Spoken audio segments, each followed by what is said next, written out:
Ted Cruz and a bunch of senators have issued a challenge on the Electoral College. Senator Perdue, he likes this. What do you have to say? When I first saw the magnitude of the irregularities back in early December, about our November race, I called for the resignation of our Secretary of State. I repeatedly called for a special session of the General Assembly to investigate.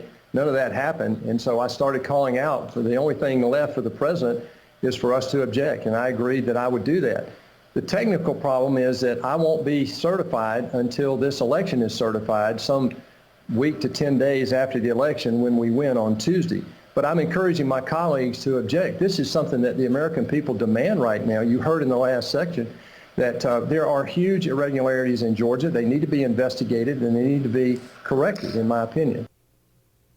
Okay, that's what Senator Perdue had to say. Senator Tom Cotton, who I kind of like, I don't know personally, I kind of like, he had this to say, had a very different stance. He said, quote, if Congress purported to overturn the results of the Electoral College, it would not only exceed that power, but also establish unwise precedents. First, Congress would take away the power to choose the president from the people, which would essentially end presidential elections and place that power in the hands of whichever party controls Congress. Second, Congress would imperil the Electoral College, which gives small states like Arkansas a voice in presidential elections.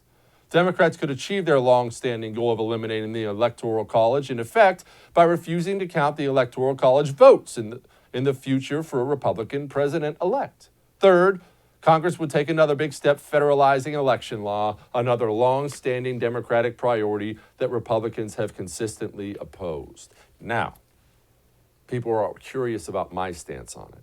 Again, my stance is probably different than everyone else's, and I'm not here to tell you I'm right. Wait a minute. That's the name of the show. I actually am telling you that, but I am here to tell you this. Screw those people. Screw the Democrats. Don't let the newfound calm the media is selling you after the presidential election, don't let that fool you. Don't let that lull you into some sense of, oh, everything's okay now. And definitely don't let it make you forget how they conducted themselves for 4 years. 4 years.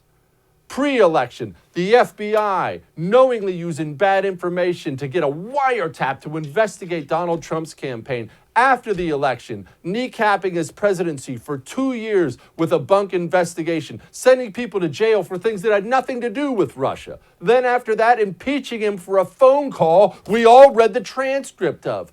4 years of resist, resist, resist, make life miserable, do everything possible to put him in shackles. And now those same people are trying to tell you and me, well, just calm down. Just calm down. Well, you don't want to violate norms. I mean, you don't want to.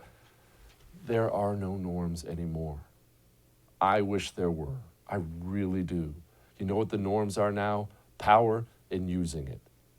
And that sounds ugly, right? And it is ugly. It's not ideal. It's not what we want. Nevertheless, that's where we are. Spend the next 4 years making Democrats miserable. Maybe, I'm not hopeful, but maybe then they'll wake up and say, okay, maybe next time there's a Republican, we should back off just a touch. Hey, thanks so much for watching The First on YouTube. If you liked what you saw, go ahead and like and subscribe. You heard me. Like it, subscribe. You'll get a lot more of it and a lot more of me.